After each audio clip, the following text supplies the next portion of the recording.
हम लोग काम करते हैं। मैं तो खुद विधानसभा हारा 2020 में, फिर लोकसभा हारा 2024 में, लेकिन एक दिन एक मिनट जो है चैन से नहीं बैठे। फिर उसी मिशन, उसी जज्बे, उसी ताकत, उसी ऊर्जा के साथ 24 घंटे जनता की सेवा में उपलब्ध रहते हैं, उनके सुख दुख में। और जहाँ तक भी कोशिश होता है कि जो है हम लोग जो है विकास के कार्यों में भी सहयोग देते हैं। हमारे पास कोई फंड नहीं है, लेकिन फिर भी पहल करके G+3 वक्फ की ज़मीन पर बनवा दिए, आपको माइनॉरिटी रेजिडेंशियल स्कूल बनवा दिए, फिर जो ज़मीन वक्फ की हैं उनके नाम पर स्कूल का नामांकन करवा दिए। और कुछ लोग बोल रहे थे कि ये वक्फ की ज़मीन को सरकार दे रहे हैं। अस्सलाम वालेकुम, नमस्कार, आदाब। मैं हूं निहाल अख्तर पयामी और आप देखना शुरू कर चुके हैं गांव मोहल्ला। 21 जनवरी 2025 बरोज मंगलवार, माननीय सीएम नीतीश कुमार जी प्रगति यात्रा के क्रम में कल किशनगंज आ रहे हैं।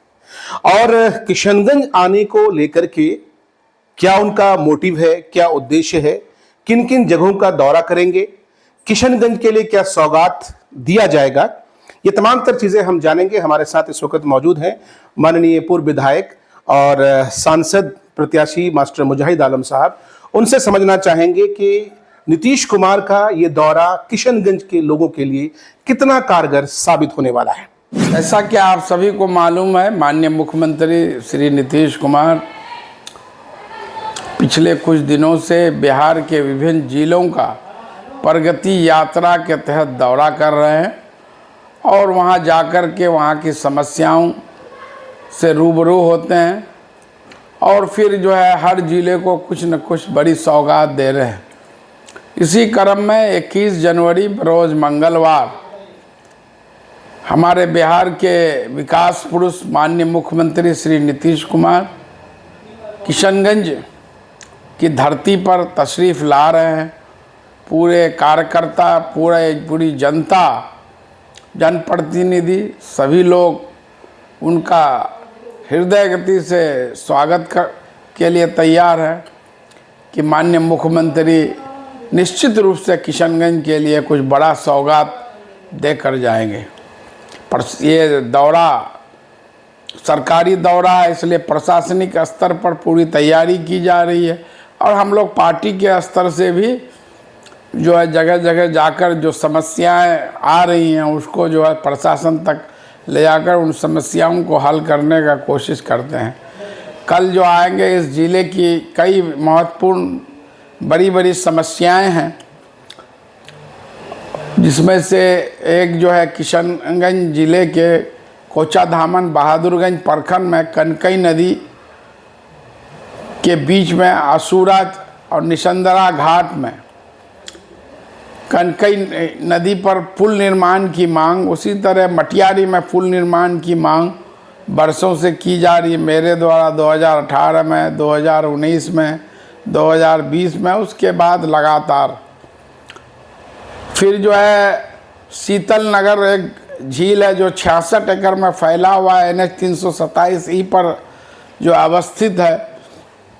जिस तरह से मधुबनी में ज़िले में NH 57 पर जो एक झील को पर्यटक स्थल के रूप में विकसित किया गया है, जो देश विदेश के पर्यटकों के आकर्षण का केंद्र बना है, मिथिला हाट, उसी तर्ज पर हम लोग मांग किए थे। पिछले बार अगस्त 2024 में माननीय मुख्यमंत्री से मिलकर मैं भी गया वहाँ पर मिथिला हाट में, तो मुझ भी वहाँ जो देख करके पर्यटकों का आकर्षण देख करके वहाँ का साज और वहाँ बनावट और जो साफ़ सफाई और जिस तरह से लोग वहाँ पर पर्यटन को बढ़ावा देने के लिए आकर्षित हो रहे हैं, तो मैंने मांग किया है कि शीतल नगर झील को जो NH 327E पर है उसको पर्यटक स्थल के रूप में सुरजापुरी हाट के रूप में विकसित किया जाए, क्योंकि ये एक सुरजापुरी बहुल एरिया है। ये उसी तरह जो है डे मार्केट से आप कद्दू भीटा 32 किलोमीटर सड़क है, जो पथ निर्माण की सड़क है, जो पौवा खाली जिया पोखर होकर गुजरता है नेपाल सीमा तक। कई ब्लॉक को कनेक्टिविटी देता है, 3 विधानसभा को कनेक्ट करता है, कोचा धामन, ठाकुरगंज और बहादुरगंज। वो सड़क बहुत ही संकीर्ण है, उसके चौड़ीकरण की मांग है। ठाकुरगंज प्रखंड में कठल डांगी से NH 327E तक बाईपास निर्माण है।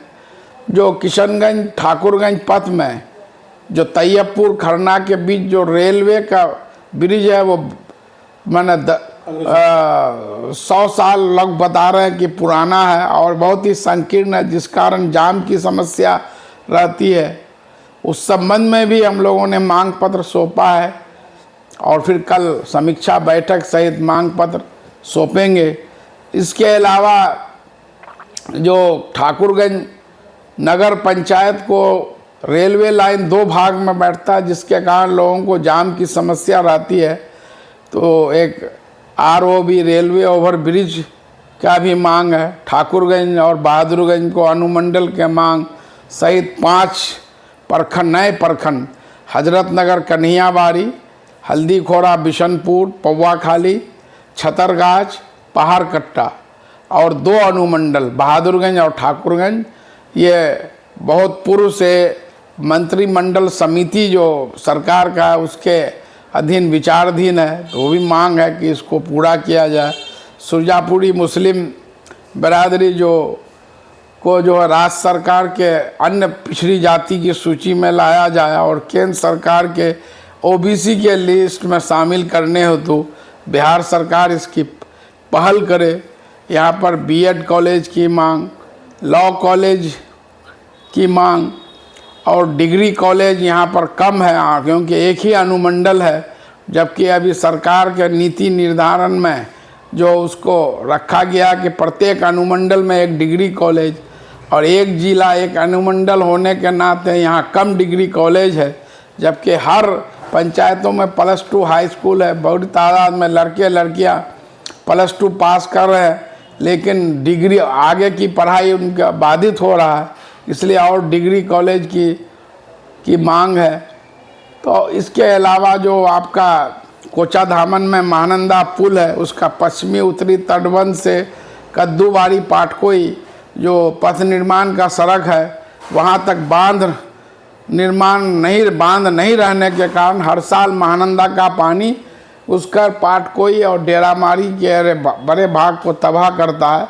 और जो है ठीक उसी प्रकार आसूरा गांव के पश्चिम जो पथ निर्माण का सड़क है, उस वहाँ से लेके नया टोला लायतोर प्रधानमंत्री सड़क तक हर साल कनकई का पानी उस बीच से घुसकर आधा दर्जन पंचायतों में तबाही लाता है। वो बन जाने से इन सब से मुक्ति होगा। इनके अलावा भी और बहुत सारी छोटी बड़ी समस्याएं हैं, उन सब से अवगत कराया गया है, फिर अवगत कराया जाएगा। और उम्मीद करते हैं कि किशनगंज ज़िले को बड़ा सौगात मिलेगा। जब भी माननीय मुख्यमंत्री किशनगंज ज़िले के दौरे पर आए हैं, वो किशनगंज ज़िले को बड़ा सौगात दिए हैं।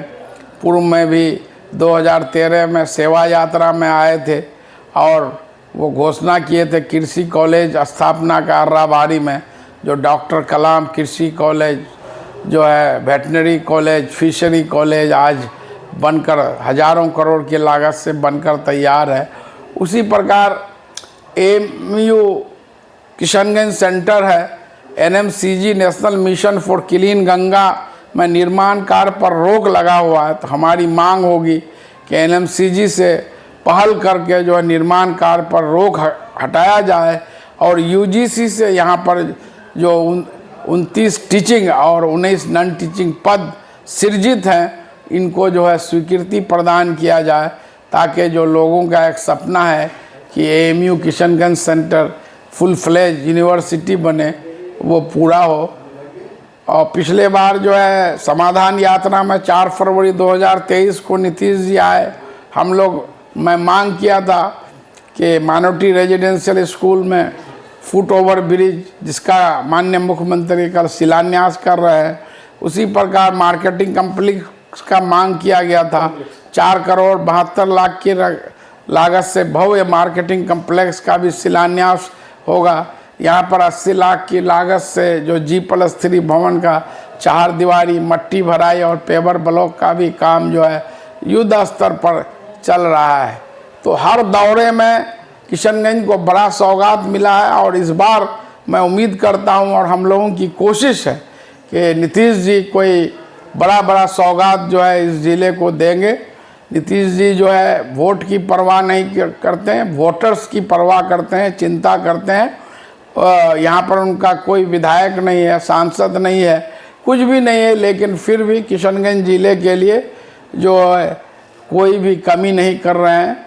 पिछले दिनों आपने कहा था कि आपने दो मांगे रखी थी नीतीश कुमार जी से, एक तो हज भवन का निर्माण किशनगंज में हो, ऐसा कुछ था प्लान, और दूसरा जो है कई मदरसे हैं, है ना, जिनकी स्वीकृति हुई है लेकिन तनख्वाह उनको नहीं मिल रही है। ये सब तो जी ये सब तो पूरे बिहार के लिए है।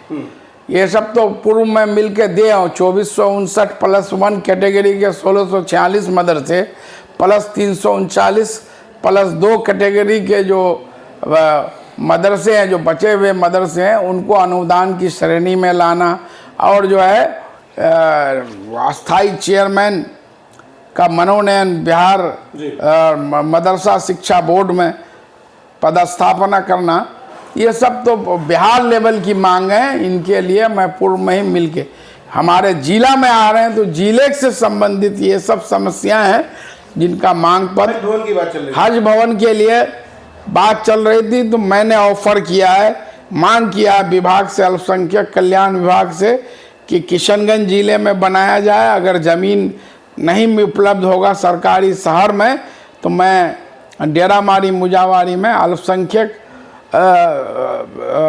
जो डेरामारी अल्पसंख्यक आवासीय विद्यालय उसके बगल में जो ज़मीन है वो हम लोग देंगे, हम लोग दे देने के लिए लीज पर तैयार है। जिस तरह से इसको सामने भी ये मांग रखी जाएगी आपकी तरफ से? निश्चित रूप से, क्योंकि 4 जिले के लोग किशनगंज, अररिया, पूर्णिया, कटिहार, ये लोग जो है कलकत्ता से फ्लाइट पकड़ते हैं, गया से नहीं। कलकत्ता से सस्ता पड़ता है 20-22 हज़ार रुपये। तो यहाँ अगर हो जाएगा तो यहीं पर सबको ट्रेनिंग करके जमा करके यहीं से डायरेक्ट जो है कलकत्ता एयरपोर्ट भेजने की व्यवस्था, ऐसा जो है हम जो अल्पसंख्यक कल्याण विभाग के सचिव से मांग किए हैं कि अगर ऐसा कुछ होता है तो हम लोग पहल करेंगे कि हज भवन का निर्माण किशनगंज में हो।